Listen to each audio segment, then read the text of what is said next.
Olá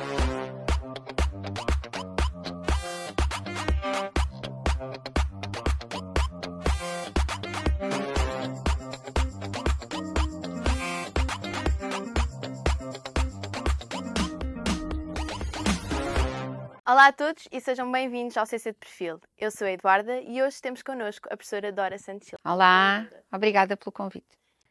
Com uma licenciatura em Ciências da Comunicação, mestrado em Cultura Contemporânea e Novas Tecnologias e um doutoramento em Digital Media no UT Austin Portugal Collab, nasceu, segundo as lendas do departamento, com uma caneta na mão e um deadline para cumprir. É defensora número 1 do jornalismo de soluções, criticar sim, reportar também, mas sem apresentar soluções nem pensar. Atualmente, lidera o Hobby Media, o Observatório de Inovação dos Média, e também leciona as cadeiras de Jornalismo e Empreendedorismo e Projeto de Redação na nossa licenciatura, sendo ainda a coordenadora do mestrado de Jornalismo e da pós-graduação em Comunicação de Cultura e Indústrias Criativas.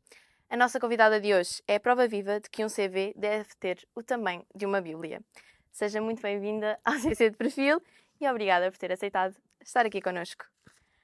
Então, para começar, foi jornalista, guionista, copywriter, investigadora, professora, coordenadora.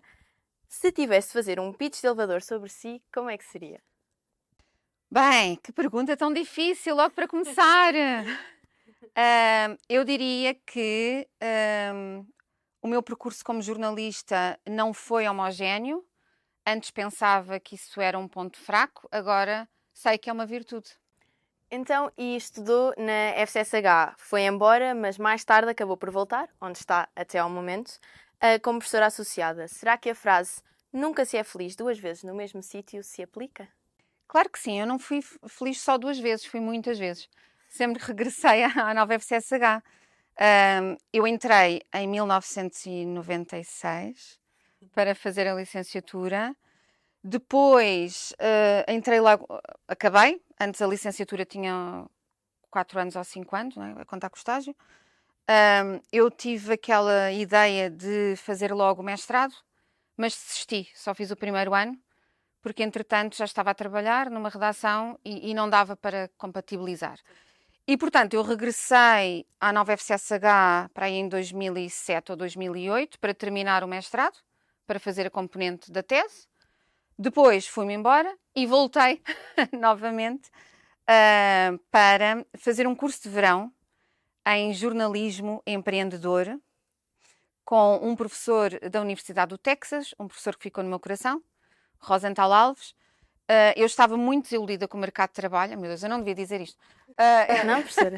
Eu estava muito desiludida com o mercado de trabalho porque tinha um cargo muito importante, atenção, ganhava muitíssimo bem, mas não era feliz, porque não tinha horários decentes, não tinha fins de semana, não tinha feriados. E na altura pensava que o jornalismo estava mesmo em crise e que não havia nada a fazer.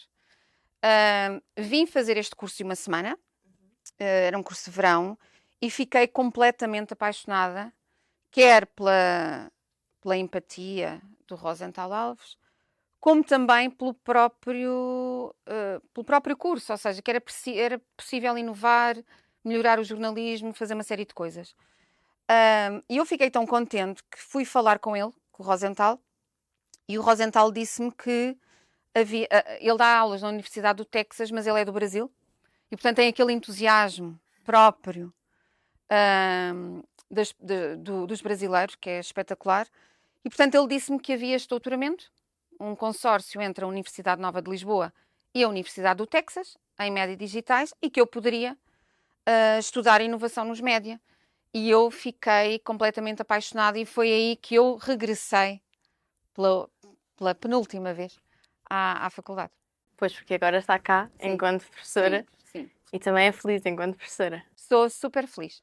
Aliás, a parte onde eu sou mais feliz, e eu acho que os meus colegas professores me vão entender, é quando estou na sala de aula convosco, porque é a parte da carreira que eu gosto mais, é estar convosco. Eu não vejo esta coisa de dar aulas para mim é uma expressão horrível. E eu fiquei muito contente porque há uns dias o Paulo Pires do Val, que é também um professor universitário muito conhecido na área da cultura, ele fez o Plano Nacional das Artes, por exemplo, Ele também disse exatamente a mesma coisa, que não gosta nada desta expressão dar aulas, porque parece que nós damos qualquer coisa e os alunos são receptores passivos. Não é nada disso, não é? É uma partilha. E, portanto, é a parte onde eu sou mais feliz. Não sou tão feliz nos cargos de gestão que tu enumeraste há pouco e em todas as outras coisas que vêm com o pacote. Ok. Então, qual é a expressão que gostas de utilizar em vez de dar aulas? Partilhar, não é? Fomentar a aprendizagem, co-criar, acho que é a parte, acho que é o verbo que mais se adequa. Ok. Então, e sempre quis seguir este caminho, ser jornalista e ser professora, ou a Dora de 10 anos tinha outros sonhos? Olha, a Dora com 10 anos, meu Deus, já não me lembro. A Dora com 10 anos queria ser professora de português, ok? Porque eu decorava poemas. Ok? Ainda sabe algum? Sei. Olha, sei um que é um dos meus preferidos. É. Aproximei-me de ti e tu puxaste-me para os teus olhos como o fundo do mar para os afogados. É qualquer coisa assim, eu não sei muito bem. É um poema de Nuno Judice, que, eh, que aliás pertence ao corpo docente aqui da faculdade. E portanto eu adorava poesia e achava que ia ser professora de português, porque era aquilo que eu mais gostava. Depois, durante o ensino secundário, não é? Entrei para um jornal da escola. E aí eu descobri que, por acaso, foi um professor de português que dirigia o jornal da escola e foi ele que me fez esse desafio. E eu comecei a escrever para o jornal da escola e adorei. Aliás, foi nesse jornal da escola que eu fui pela primeira vez aos estúdios da SIC.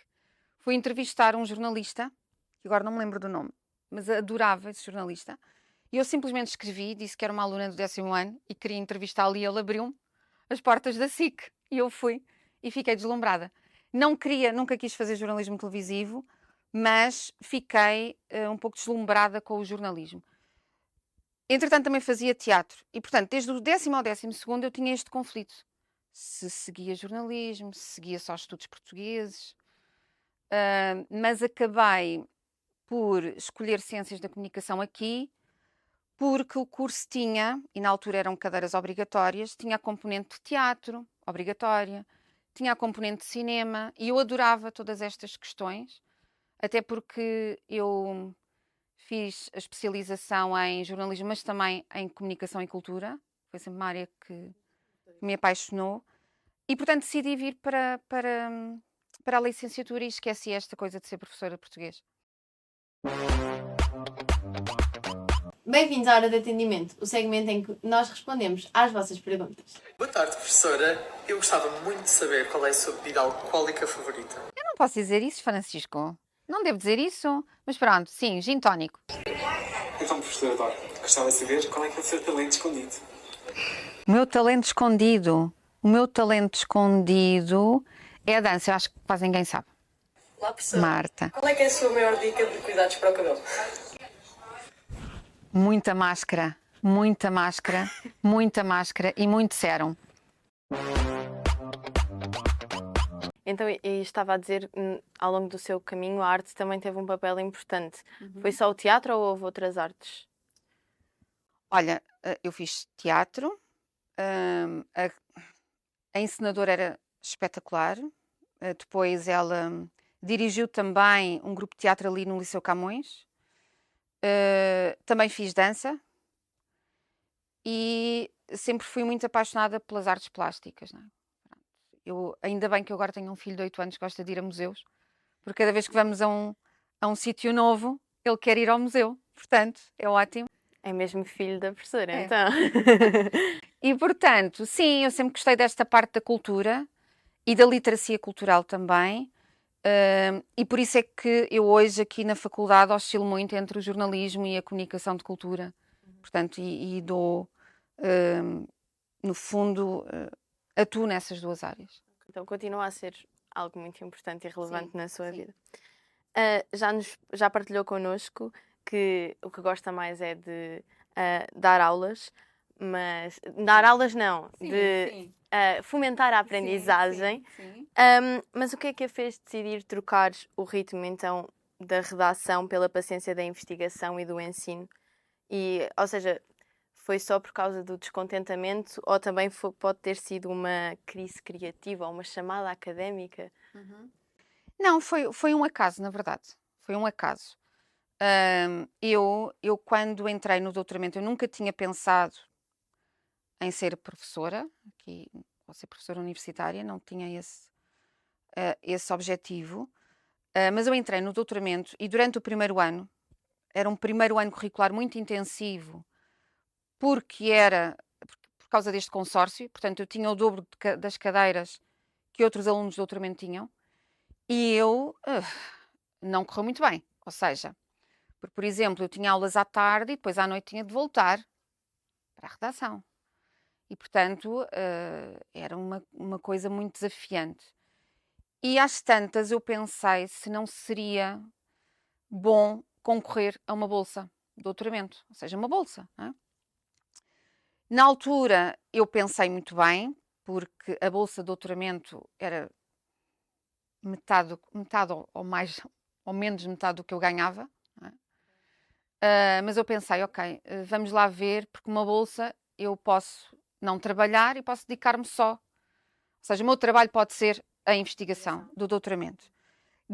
Aliás, eu ganhei 2 bolsas. Ganhei a bolsa do doutoramento pela Fundação para a Ciência e Tecnologia e também ganhei a bolsa do consórcio.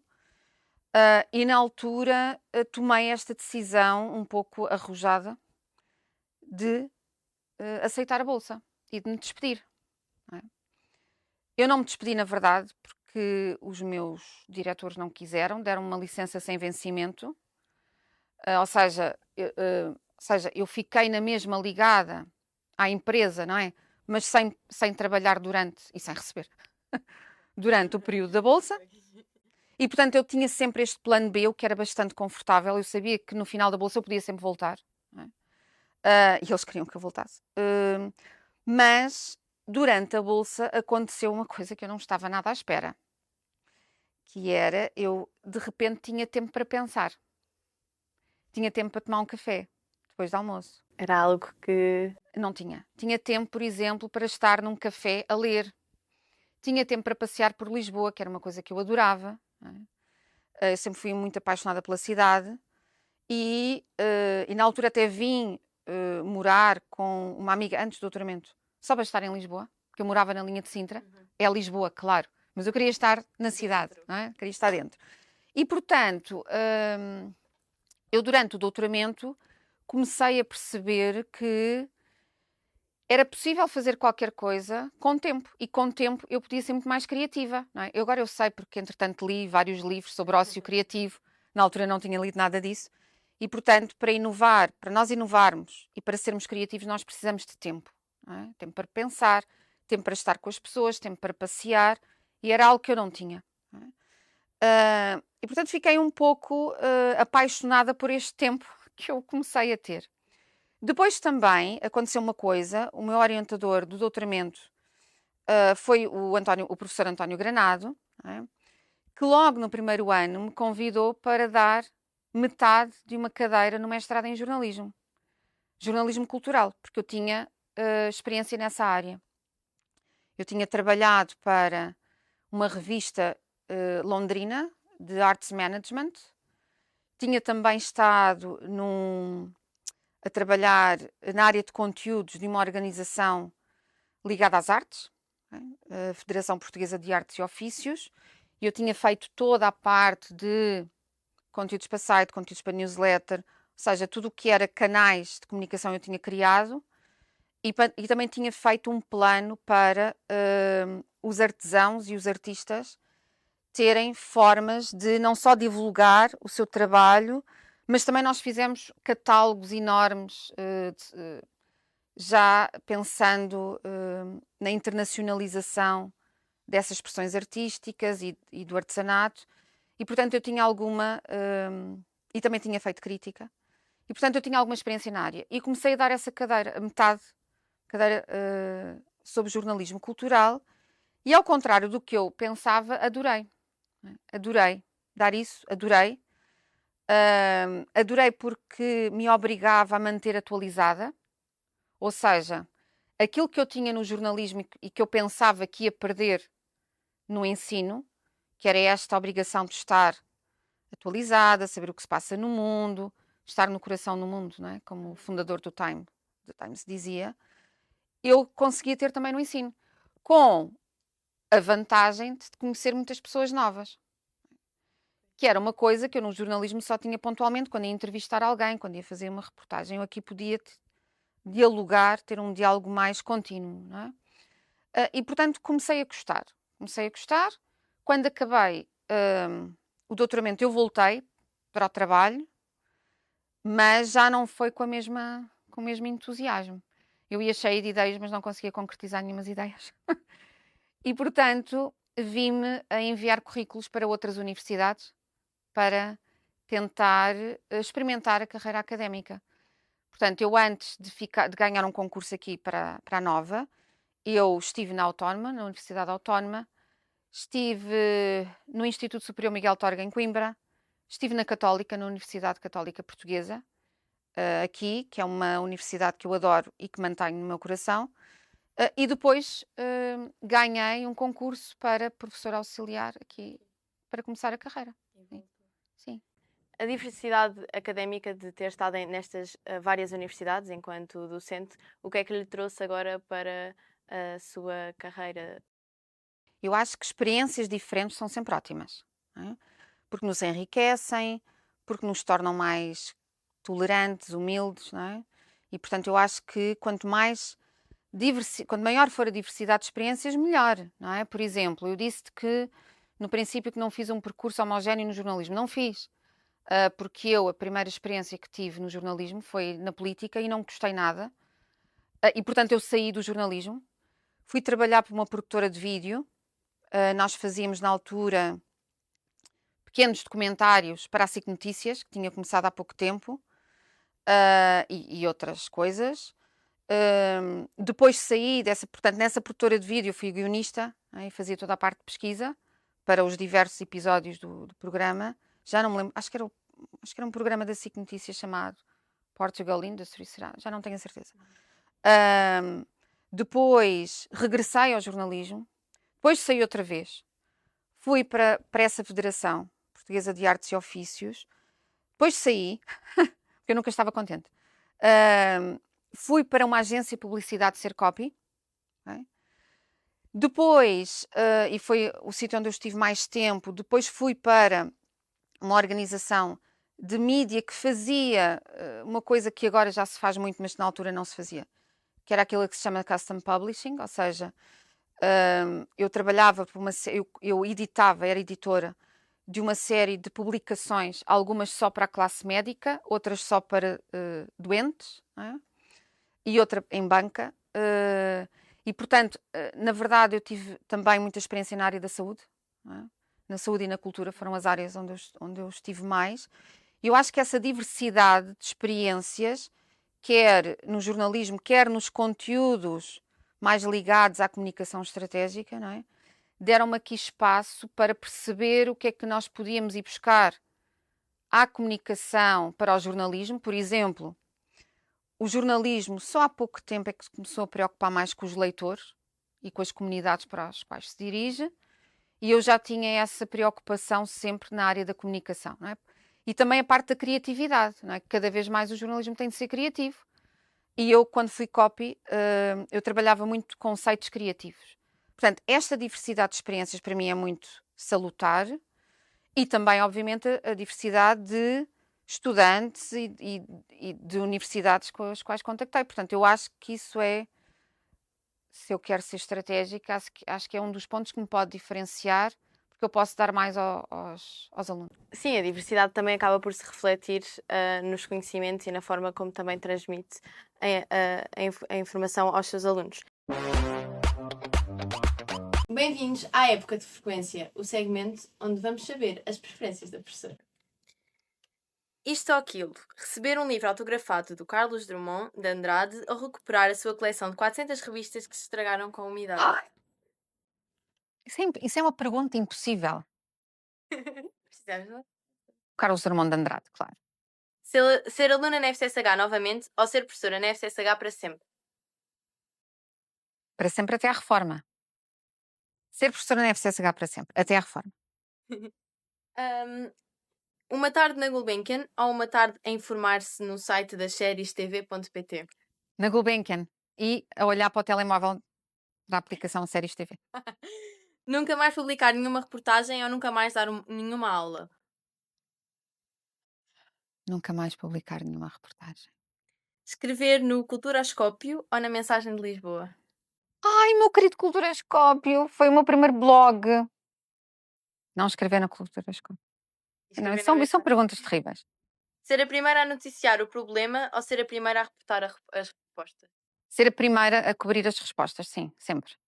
Entre pontos ou entre campos? Entre pontos. Teatro ou dança? Teatro com dança. O Wiki dorme no quarto ou na cama? Comigo. Na cama. Kizomba ou funk? Funk. Cerveja Heineken ou cerveja Saravesco? Não, Heineken, claro, sempre. Café ou chá? Café. Abatanado. Abatanado, sim. Acordar muito cedo ou trabalhar até tarde? Trabalhar até tarde, ótimo. Fazer a pergunta certa ou encontrar a resposta certa? Encontrar a resposta certa. Ter uma entrevista exclusiva com a Bjork e nunca a poder publicar ou ser a primeira pessoa a ouvir o próximo álbum dela? Não. Ter a entrevista, mesmo que não a publique, eu só quero é conhecê-la. Estava a falar do seu orientador de doutoramento e nós sabemos que teve um post-it durante 4 anos dessa pessoa tão especial para si. Manifestou um marido do trabalho? Sim. Eu às vezes digo: o que é isto?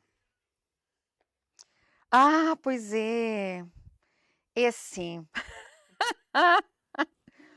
É assim, o António Granado é um orientador muito peculiar. Ok? Há diferentes perfis de orientadores. Eu sou um bocado mãe, eu sei. Eu estou muito em cima dos orientandos, estou sempre a ver como é que eles estão, às vezes mando uma mensagem, está tudo bem, não é? Ou às vezes até me entrego demais, mas o António Granado era um orientador que me deixava super à vontade. Super à vontade. Portanto, eu não tinha que lhe apresentar nada mês a mês ou qualquer coisa. Mas, às vezes, ele telefonava-me por questões relacionadas com a cadeira que eu dava e de repente dizia-me: então e a tese? E eu tremia. Tremia. É? E ele fazia isso muitas vezes, na verdade. Eu é que não tinha esta noção. Ou às vezes íamos almoçar e ele lá me perguntava: então e a tese?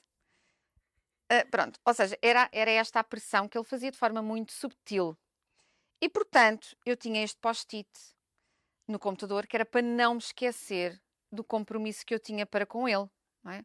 Mesmo que ele não me cobrasse muitas vezes, não é? E foi assim também que eu consegui terminar a tese. O marido de trabalho foi uma expressão que eu usei uma vez, não foi? Porque o António Granado tornou-se meu amigo, é uma das pessoas que eu mais admiro, como professor e como pessoa também.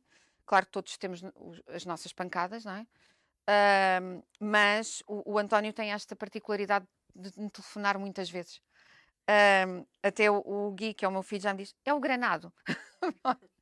E por isso eu digo que é o marido de trabalho. É uma brincadeira, atenção, é uma brincadeira. Nós sabemos. Então, também gostávamos de saber, sendo um bocadinho curiosos, como é que é um dia da professora Dora, desde o momento em que se levanta até o momento em que se vai deitar? Olhem, não me perguntem por esta semana, porque esta semana é louca. Esta semana eu olho para. Eu tenho uma agenda no meu telemóvel, senão eu não consigo.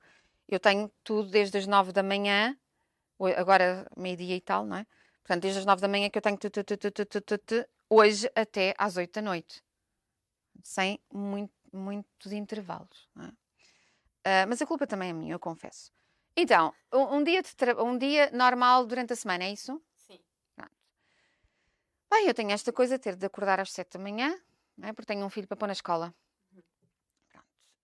Ele tem 8 anos e está naquela fase em que eu tenho que lhe dizer várias vezes para ele se vestir, para ele deixar de ver a televisão, para ele tomar um pequeno almoço. E, portanto, isto demora muito tempo, não é? Ele só entra às 8h30, mas eu começo logo a fazer isto às 7. Depois, eu tenho 2 hipóteses. Ou venho para aqui para a faculdade, ou então volto para casa quando posso trabalhar em casa. Não é? E quando volto para casa, eu tenho um ritual, que eu não consigo, que é, eu vou levá-lo à escola a pé e depois eu tenho que tomar um café, um abatanado logo, ok? No café, para relaxar. Portanto, eu começo o dia a relaxar com um abatanado, está bem? Pronto. Para quê? Para olhar, para ter coragem de olhar para a minha agenda e perceber como é que vai ser o meu dia. Ok? Porque eu também tenho uma coisa com os meus alunos da pós-graduação, principalmente, com orientandos de doutoramento, que é, eu tenho uma aplicação que é o Calendly, onde coloco slots onde eu posso ter reuniões. Ou seja, em vez de estar com esta coisa toda de e-mail para trás e para a frente a dizer quando é que pode ter uma reunião, não sei o que, não. Eu tenho slots onde estou disponível e as pessoas simplesmente marcam diretamente. E, portanto, eu olho para a agenda e vejo lá não sei quantas pessoas querem falar comigo, mas não tive que estar a marcar nem esta coisa dos e-mails e dos WhatsApps. Pronto, e, portanto, ou tenho reuniões com doutorandos, com estudantes de mestrado, ou reuniões decorrentes dos projetos de investigação que eu tenho, não é? Eu trabalho muito em parceria com uma IPSS que eu companheiro, com o Access Lab, e, portanto, também com a Mensagem de Lisboa, e, portanto, muitas vezes eu tenho reuniões ou tenho que fazer coisas dos projetos que tenho com eles, ou então estou a preparar aulas, não é? E depois, geralmente tenho aulas à tarde e à noite, quer dizer, depende, não é? Ou tenho aulas à tarde e, portanto, venho para aqui, e às vezes tenho aulas até às 9, e, portanto, o meu dia passa por tomar abatanados,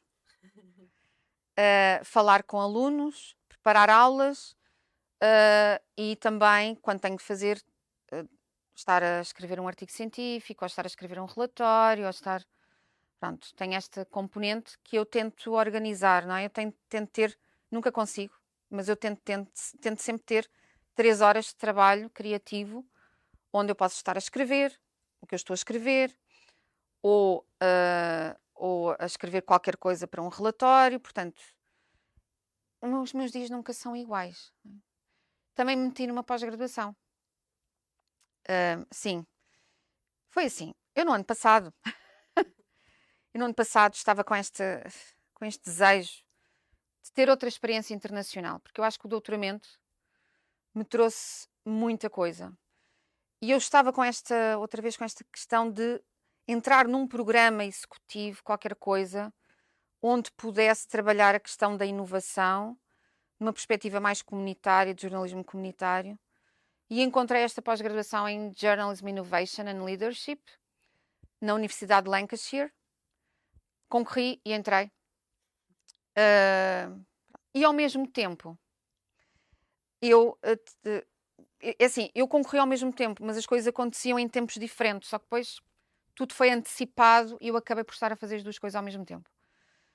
Também fiz uma pós-graduação aqui na Nova, em Cultura Portuguesa Contemporânea, só online. Porque eu olhei para o currículo, eu sabia que aquela pós-graduação provavelmente só iria acontecer uma vez, porque era uma experimentação, e eram módulos de diversos departamentos, mas que me interessavam.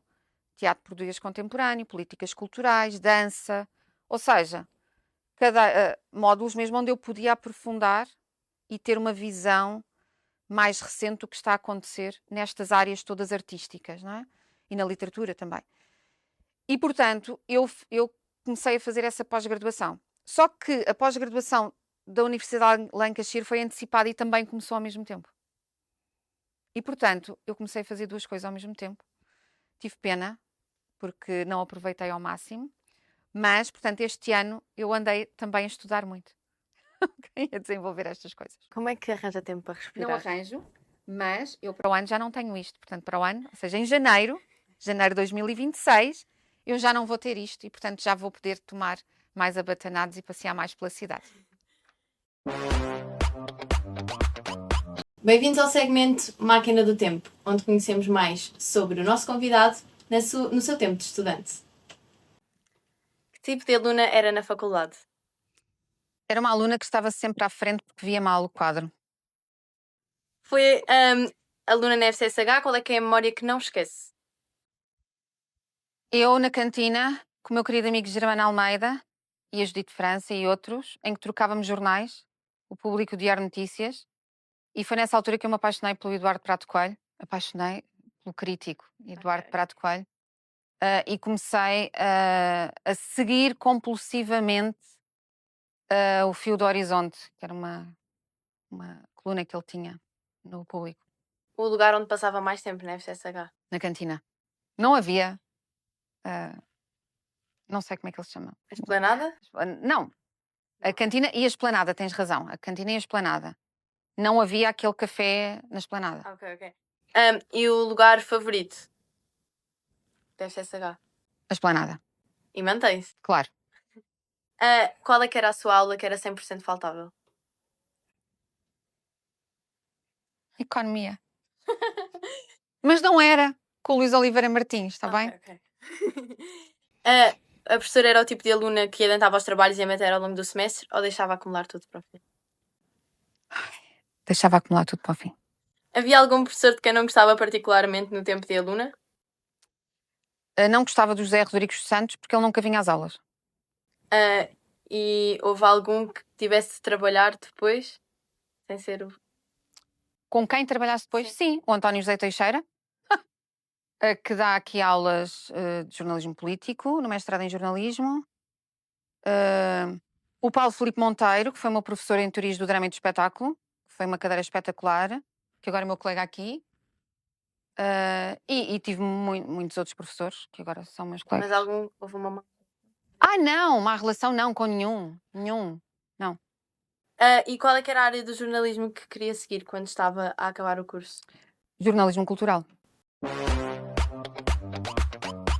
Para além de tudo isto que me esteve a contar, também fez nos últimos anos parte de 2 podcasts. Sim. Porquê é que aceitou esse desafio? Foi curiosidade, realização pessoal? Porque achava que os temas precisavam de ser mais explorados? Porque queria ocupar-se com mais uma coisa? Não, é assim, eu tenho, vamos lá ver, eu tenho um pouco da síndrome de impostor, ok? O que é isto da síndrome de impostor? Como eu não tive um percurso homogéneo como jornalista, ou seja, andei a saltitar, eu penso sempre que tenho de dar mais provas no jornalismo. Okay?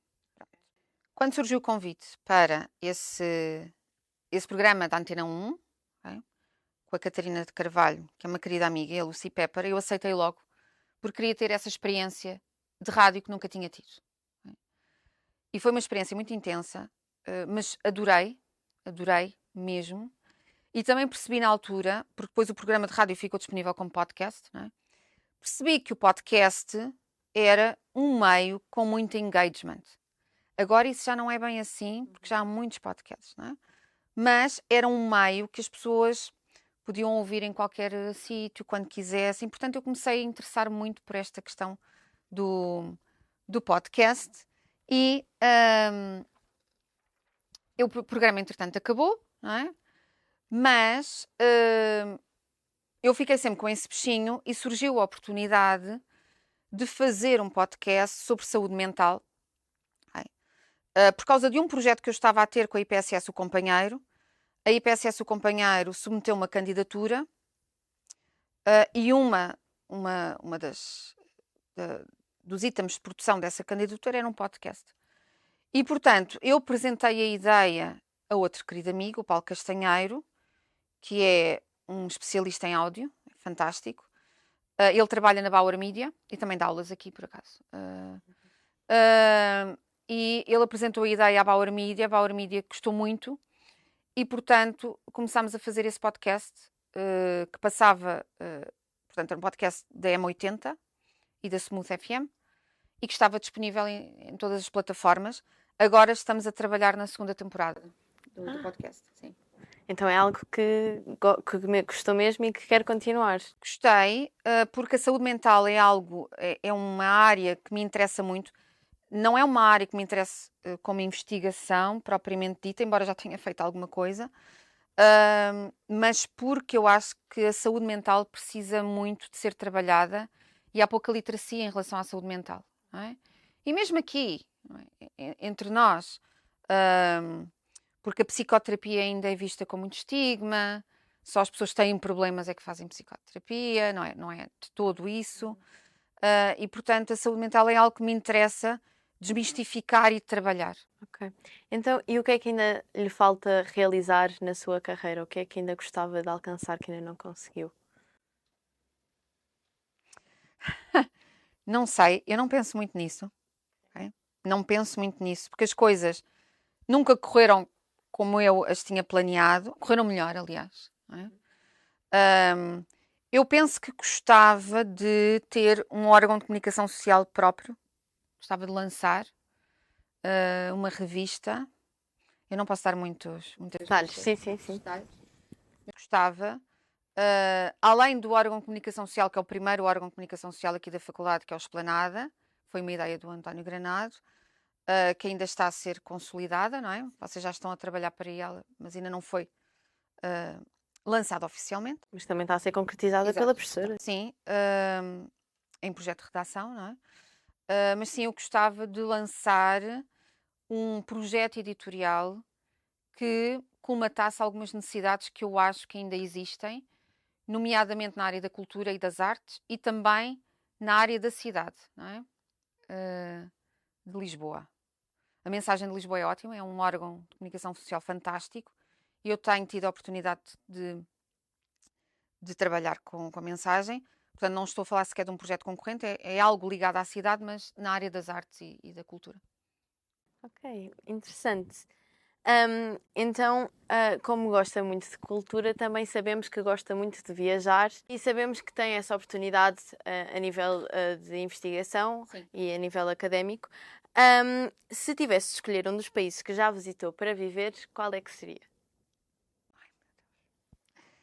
Bem, assim, eu quanto mais viajo, mais gosto de viver em Lisboa. Isto é um clichê, mas é verdade. Não é?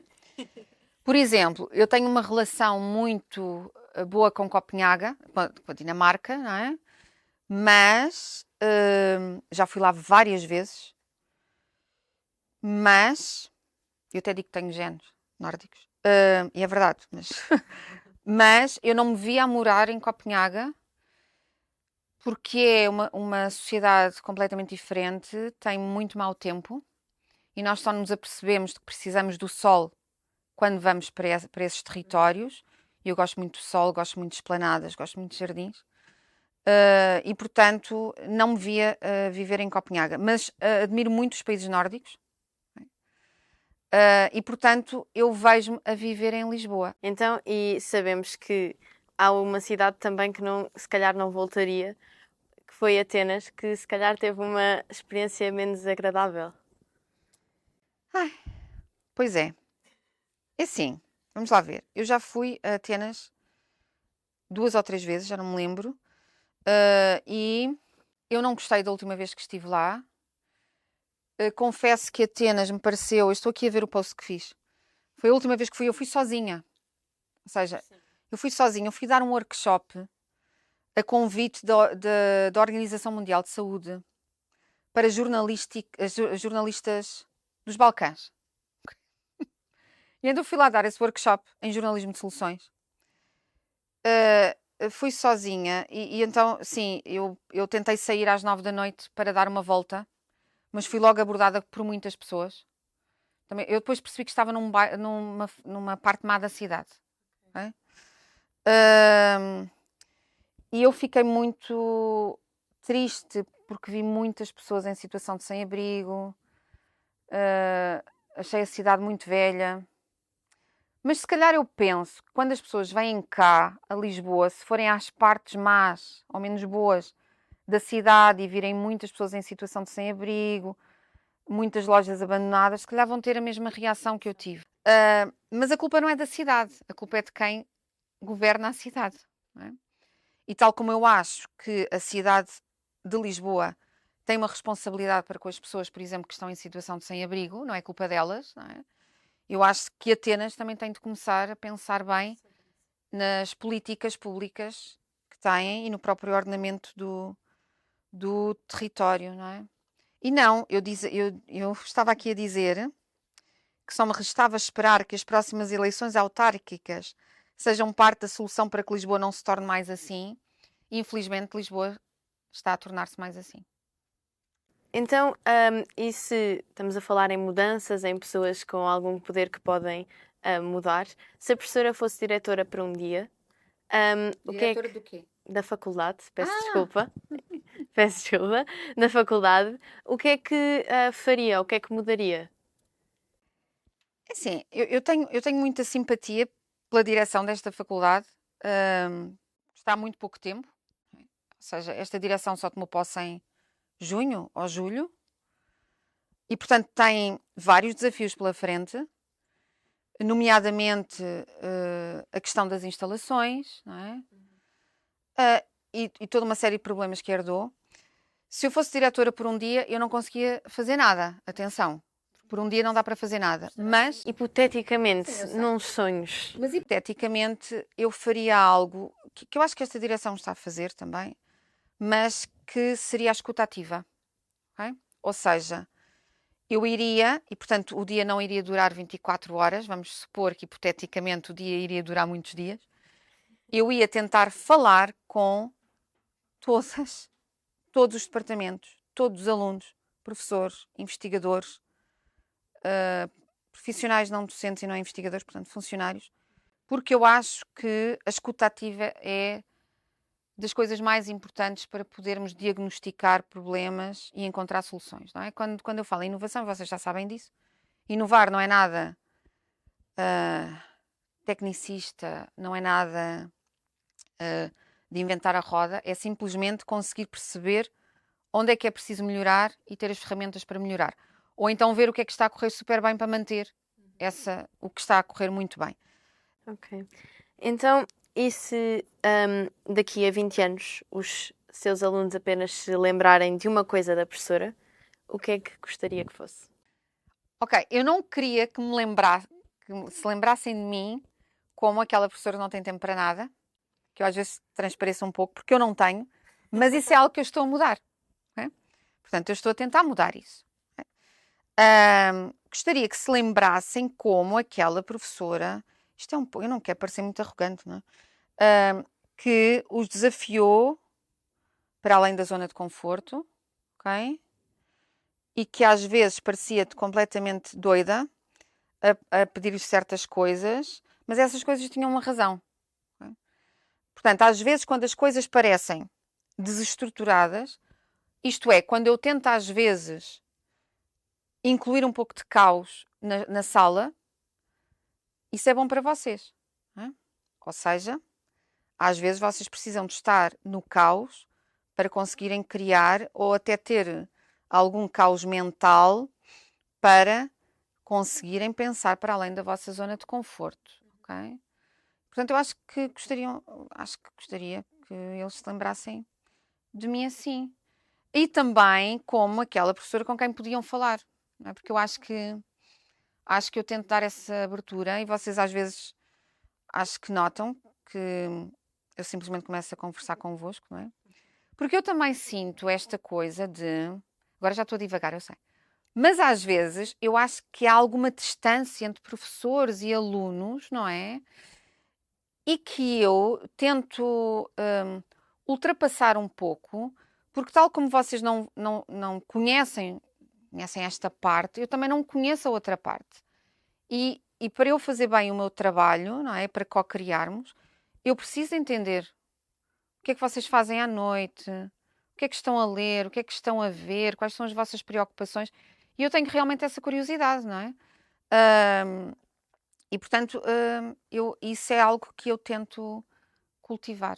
Obrigada, professora, por ter estado aqui connosco. Obrigada. Gostámos muito de a ter e foi muito bom conhecê-la um pouco melhor e conhecer um pouco a sua história. Obrigada. Obrigada. E a vocês, até ao próximo episódio. Obrigada!